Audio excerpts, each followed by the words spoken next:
The Finals is now out on all platforms, and it has to be one of the most fun games that I've played in a long time. So what type of game is The Finals? Well, explained simply, it's an objective-based arena shooter, but there's a bit more to it than that. This game feels like a mashup of Apex Legends with the insane movement mixed with a Call of Duty from the futuristic 2015 era. Players participate in a game show where 4 teams compete against each other in a massive stadium. Right now, there are 2 main game modes available. Well, technically 3, but we'll talk about that later. Bank It is a game mode where cash vaults spawn on the map and teams rush to collect the coins from them and then try their best to safely make their way across the map to the deposit sites and cash out the money. If you die, your coins fall to the ground for anyone to pick up. This game definitely has more of a team deathmatch feel to it since you can kill players and take the coins off their body.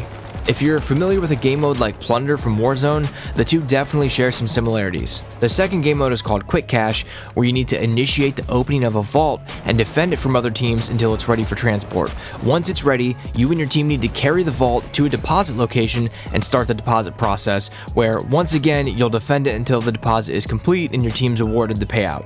At any point in time during these steps, another team can come in, wipe your squad, and steal it for themselves. This game mode has a much heavier emphasis on teamwork and the objective, and less on just killing players. And it's more important to stay alive and escort the cash box to the deposit location, as having your team wiped will not only result in another team picking up the cash box from you, but you have a longer respawn timer for your team to get back into the action. Overall, is The Finals a good game? Let's talk about the good, the bad, and the ugly. The Finals is starting off with a long list of positive things here, which is rare these days. The game actually runs well, no lagging, no bugs, no hit detection issues, and no packet loss. I'm looking at you, Call of Duty. So far, the gameplay is just overall smooth and responsive. There's nothing more frustrating than playing scared because you're worried about lagging or skipping around in the back of your mind. Next, let's talk about the map design. These maps are bright, colorful, and unique. It's not often that a game brings map designs or a map style that we haven't really seen before. And if I had to explain the size of the maps, they're roughly about half the size of something like a map from Ground War in Call of Duty, or maybe a quarter of the size of a map from Battlefield. The developers over at Embark Studios did a really good job of fitting the map sizes and layouts to the gameplay. They don't feel too big, too small, and on the surface, you'd think they might even be a little bit too big for only 3 to 4 teams in a match, but the speed at which players moved mixed with things like jump pads, zip lines, and grapple hooks really just fits the pace of the game. It has the right balance of action as well as multiple routes to take if you need some breathing room to reset your team. Another really cool thing about these maps is that you can go into every single building, every floor, and every room. Nothing is off limits, and I think this might be one of the first games ever to do that. You mix all of these things together with destructible buildings and it gets really interesting. Every match you play feels unique and kind of develops its own pace depending on how teams around you play, as well as the makeup of each team when it comes to the light, medium, or heavy classes, which we'll talk more about later. The sound effects in this game are amazing. It makes me feel like I'm a kid at Chuck E. Cheese and that I just won the jackpot. Those classic arcade sounds just scratch an itch in my brain that I didn't know that I had, and they really help solidify this game's identity. The announcers are great too, and they do a really good job of making you feel like you're participating in a game show. Here we go! The Tough Shells, the Ultra Rares, the Jet Setters, and finally, the Mighty. Imagine a mashup of the show American Ninja Warrior and a first-person shooter game. Games like Apex kind of do this, but the way that it's been implemented here in the Finals is just great. If you take a second, look out of the map, and you'll see a massive ring of bleachers floating around the arena, filled with fans watching and cheering you on. There are 3 different classes available: light, medium, and heavy, each with unique weapons and equipment, giving the game a good amount of variety when it comes to how you want to play. Now, there are some issues with how those classes are balanced, but we'll get into that later. The weapons and gunplay are very solid and decently balanced for the launch of a game, and while I think they have some room for improvement, it's a good start. Weapons in general have enough recoil that they require some skill to control, but not so much that you feel like you're playing something like PUBG. The time to kill is also fantastic in this game because it's pretty long. You definitely have to land your shots, and each kill really feels like a gunfight where the better player comes out on top.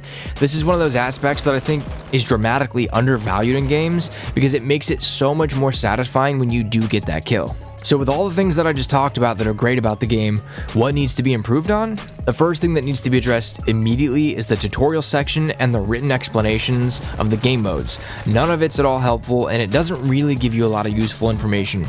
The game moves at an incredibly fast pace, and if you're a skilled player who's played a lot of games, I'm sure you'll pick it up pretty quick, but for many people that only play 1 or 2 games per year, it can be a lot. I think this should be the first thing on their list of priorities, because everyone's worried that this game's going to suffer the same fate as, Hyperscape, and it definitely will if it can't bring in new players and explain the game well.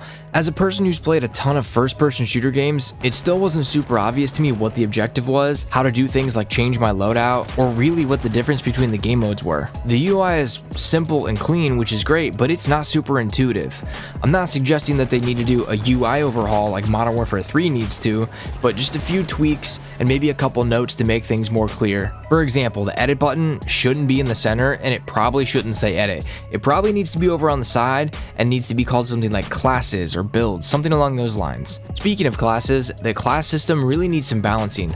I like the concept of having the light class being more mobile with less health and the heavy class being a tank, but the contrast between the two it feels like a lot. The weapons for the light class could also use a little buff because it feels like you're shooting marshmallows, and with such a small amount of health for the light class, you die really quickly. The heavy class has a ton of health, but the base LMG is terrible. It has a lot of recoil, a lot of visual recoil, and the iron sight makes it really difficult to see what you're shooting at. Now I understand there needs to be balance when it comes to some of these weapons. What I'd really love to see is some weapon customization that doesn't break the game balance, but at least having a few optics for each weapon would be a good start. I get that the health regen needs to be slow so that the health ability from the medium class has some value in the overall meta of the game, but I think it would be nice if your health slowly recovered at least after getting a kill, something like the quick fix perk from Call of Duty. I don't think it would shift the game balance too much, but it would definitely help in some of those situations where you get jumped by 2 or 3 other enemies after getting a kill. This next one's nitpicking a little bit, but I'd like to be able to pull up a full overview of the map so that I can see the shape of the map, the areas that are playable, and it would just help me overall learn it more quickly.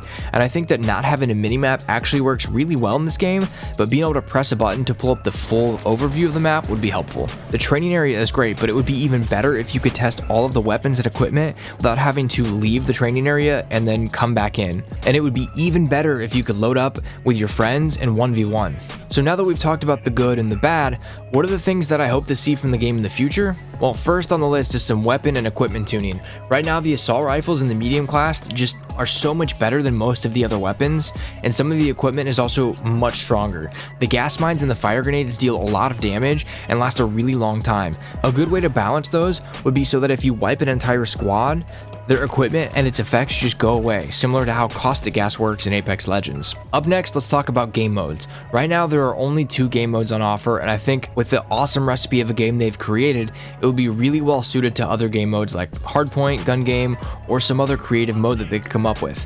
I'd also really like to see them add in a way to either play solo or duos, because as it stands right now, the finals is a very team-based game, and the team with a full 3-stack playing together, giving out callouts, just has a massive advantage over everyone else. As much as I like the maps and the map design of this game, I really hope that we get some new ones in rotation from time to time in the future.